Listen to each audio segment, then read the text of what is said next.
안녕하세요. 다정한 남걱정 다락방TV입니다. 오늘도 저의 다락을 찾아주셔서 감사드리고요. 사연 시작해보도록 하겠습니다. 저는 결혼 20년 차를 향해 달려가는 전업주부였습니다. 저희 부부에게는 2살 터울의 딸아이가 있어요. 요즘은 아들보다 딸을 많이 선호하는데 그런데 저희 집은 딸이 2명이니 복받은 거죠. 그런데 문제가 있다면 그게 바로 신랑이 한 아이만 편애를 한다는 것입니다. 2딸 모두 저에게 너무나 소중한 아이인데 신랑은 둘째 아이를 유독 더 예뻐하는데 그게 눈에 보일 정도이다 보니 아이들도 커가면서 차별을 느끼고 있었어요. 처음에 차이를 느낀 점이 있다면 신랑이 원래 형제들 사이에서 둘째로 태어났는데 형한테 많이 뺏기기도 하고 동생에게는 양보를 강요당하면서 자랐다고 합니다. 그래서 본인은 둘째의 서러움을 잘 알고 있다 보니 둘째 아이가 서럽지 않도록 잘 챙겨주고 싶다고 했고요. 저도 그렇게 이야기를 하는 신랑의 의견에 동의를 했습니다. 당연히 저희에게는 2아이 모두 소중한 아이니까 차별 없이 사랑으로 키우리라 생각을 했거든요. 둘째 아이는 임신을 했을 때부터 신랑의 사랑이 각별했습니다.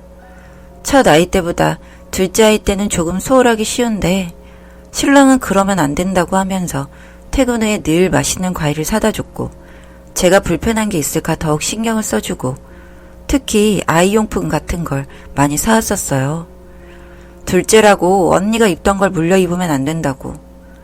저는 처음에는 뭐 그렇게까지 하나 했는데 아이를 낳고 나니 신랑의 그런 모습들은 점점 심해지기 시작했습니다. 그래도 예전이면 첫째와 둘째의 선물이나 간식 같은 걸 싸우지 않게 하나씩 사서 줬는데 언젠가부터 둘째 것만 사오기도 하고 첫째 몰래 둘째만 데리고 가서 맛있는 걸 먹고 하루 종일 놀다가 오는 날도 있었어요. 당신 왜 둘째만 데리고 오늘 놀고 왔어? 엄마가 첫째 보고 싶대서 집에 두고 둘째랑 잠시 바람 쐬고 온 거지. 나 이런 일이 오늘 하루만 있었던 거 아닌 거 알아. 무슨 소리 하는 거야? 내가 뭐 일부러 첫째를 두고 가기라도 했다는 거야? 맞잖아. 당신이 둘째만 챙기고 하는 거 내 눈에도 다 보이는데 애들이라고 모르겠어? 애들이 알긴 뭘 안다고 그래? 그리고 둘째가 나를 더 많이 닮아서 정이 가는 걸 어떻게 해? 첫째도 당신 딸이고 우리 아이야. 서운하지 않게 하거나 아니면 그냥 둘 다한테 잘해주지 마. 어떻게 엄마가 돼서 그런 말을 해? 당신 때문에 첫째가 지금 힘들어하는 건 알아? 그런 건 당신이 챙겨줘야지. 내가 둘째한테 집중하니까 당신은 첫째한테. 그게 편가르기지 뭐야. 그렇게 남편과 아이들의 문제로 싸우기도 하루에 몇 번씩이었고 신랑의 차별로 인해 첫째의 마음에도 상처가 많았습니다. 사실 둘째야 아빠가 뭐든 오냐오냐 해주고 하니까 언젠가부터 언니를 무시하는 날들이 많아졌고 나중에는 언니가 색칠놀이를 하며 놀고 있는데 언니의 색연필을 다 부러뜨리고 제가 화를 내니까 아빠한테 조르르 달려가서 제가 혼을 냈다고 이르기도 했고 그래서 색칠놀이를 못하게 돼서 심술이 난 첫째가 둘째한테 뭐라고 했더니 그걸 또 아빠가 막아서더라고요.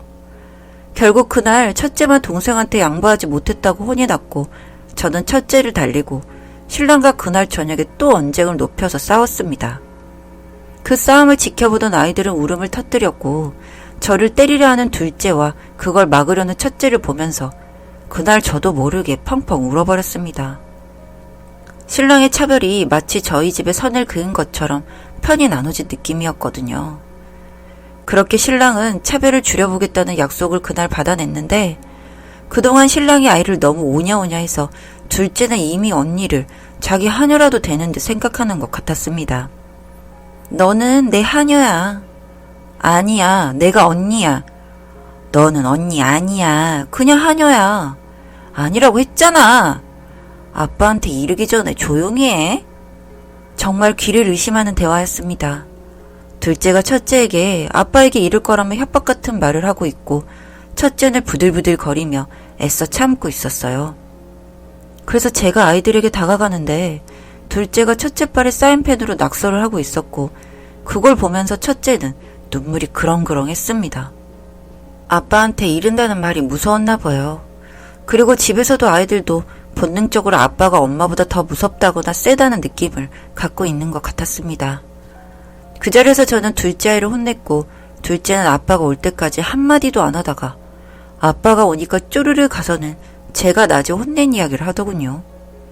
참, 제 자식이지만 순간 정말 욱하게 만들었습니다. 신랑은 저에게 한 소리 하고 싶은 눈치였지만 둘째가 첫째 아이를 괴롭히기까지 하는 걸 보고는 충격도 조금 받은 것 같더라고요. 그렇게 아이들이 하루가 다르게 커서 고등학생이 되었습니다. 그동안 신랑이 조심한다고 해도 항상 둘째를 아끼는 게 티가 많이 났어요. 생일 때도 첫째 아이가 생일이 먼저인데 늘 작은 선물을 사주고 둘째의 생일에는 더 큰 생일 선물이나 비싼 걸 사주기도 했고 둘째만 데리고 나가서 옷을 사입히기도 했거든요. 계속 그런 보이지 않는 차별 속에서 자라다 보니 어느샌가 첫째는 신랑을 무시하는 듯 없는 취급을 하기 시작했는데 얼마 전에 첫째 아이가 저희의 결혼 기념일이라고 저녁을 해준다고 했고 저는 그런 딸아이가 기특해서 집에서 음식하는 걸 도와 신랑을 기다리고 있었는데 둘째의 학원이 마치고 데리고 온다고 했던 신랑이 좀처럼 들어오지 않아서 전화를 했더니 길이 막혀서 이제서야 집 앞이라고 하더군요. 그런가 보다 하고 있는데 집으로 돌아온 신랑은 어쩐 일인지 밥을 통 먹지 않았고 학원에 다녀와서 배가 고플 둘째도 영 시큰둥 하더라고요. 그래서 혹시나 해서 오는 길에 밥 먹고 왔냐고 신랑에게 살짝 물어봤더니 신랑이 둘째가 너무 배가 고프다고 해서 근처 분식집에서 떡볶이를 먹고 왔대요. 첫째가 며칠 전부터 밥 해준다고 이야기를 했는데 그 잠깐을 못 기다리냐고 말을 했더니 그럼 어쩌냐고 합니다. 참나. 그런데 이 이야기를 하는 걸 첫째 아이가 문 밖에서 듣게 되었고 신랑에게 대들었습니다. 아빠는 걔가 그렇게 좋아? 그럼 나는 뭔데? 왜 이렇게 나한테만 못되게 굴어? 그게 무슨 말버릇이야. 동생한테 양보하고 그렇게 하는 거지. 양보는 많이 가진 사람이 적게 가진 사람한테 나눠주는 거야.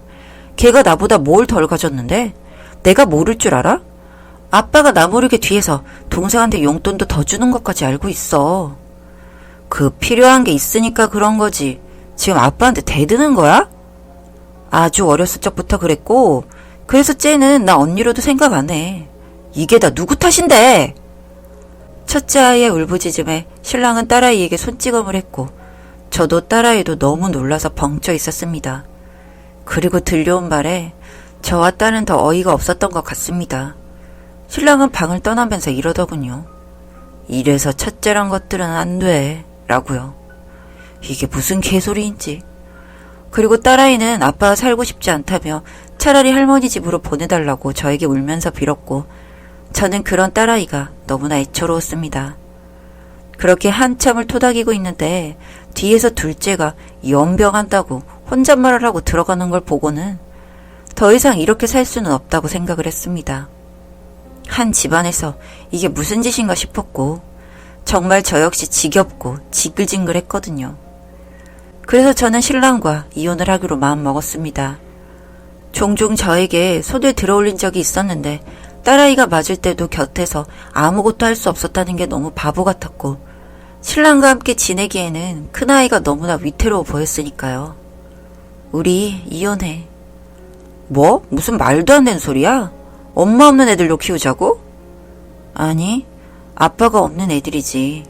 나는 우리 애들 내가 키울 거야. 당신 밑에서는 절대 안 돼. 나갈 거면 곱게 혼자 나갈 것이지 애들은 왜 걸고 넘어져? 당신 바람이라도 났니? 이럴 줄 알았어. 변호사 통해서 이야기할게. 그렇게 두 아이를 앉혀두고 이혼을 하겠다고 이야기를 했는데 둘째 아이가 저에게 욕을 하면서 미친 거 아니냐고 말을 하는데 참 막막했습니다. 오냐오냐 키우고 어느새 고등학생이 된 아이는 부족함이 뭔지 모르고 아빠를 휘두르는 것에 익숙해져 있었고 저와는 살 수 없다며 언니랑 둘이 살아라 하면서 집을 박차고 나갔어요. 사실 제가 둘째를 포기한 것도 맞겠네요. 중간에서 중립을 지키자니 큰아이가 너무나도 안쓰러워서 혼자 보고 있을 수 없었으니까요. 그렇게 이혼 후 저는 딸아이와 둘이서 지내게 되었는데 몇 달이 채 지나지 않아 전 남편에게서 전화가 와서 둘째가 사고를 너무 치고 다닌다며 전화가 왔습니다. 여보, 둘째가 자꾸 학교에서 다른 애들을 때리고 다녀. 엄마 없는 티가 난다고. 그럼 나한테 보내. 징징거리지 말고. 어떻게 보내냐고. 당신이 돌아오라고. 난 절대 안 가. 당신이 혼도 한번 제대로 안 내고 지 언니 때릴 때도 때리는 편을 드는데 걔가 뭘 보고 자랐을까? 그 말이 지금 왜 나와? 그렇게 신랑의 잘못된 사랑으로 둘째는 계속 엇나갔고 신랑은 울며 겨자 먹기로 결국 저에게 둘째마저 보내게 되었습니다.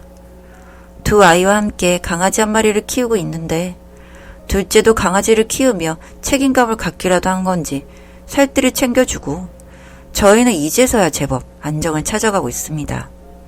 신랑은 둘째가 안정이 된 것 같아 보이니 다시 전화가 와서 합치자는 이야기를 하는데 아이들도 저도 다시 한 집에서 살고 싶은 마음이 없네요.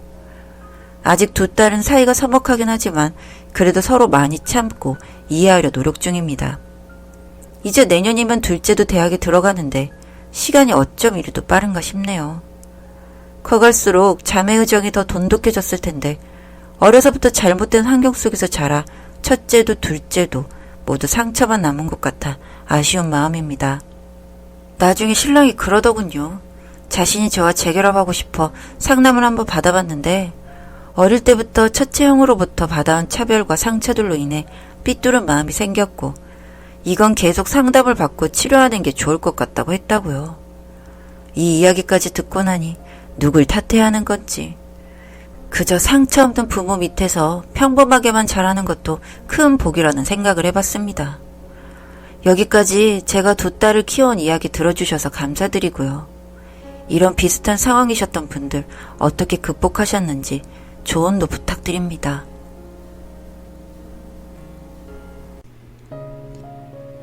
다정한 남걱정 다락방 TV였습니다. 다락방 주인에게 구독과 좋아요, 알림 설정으로 응원해주세요.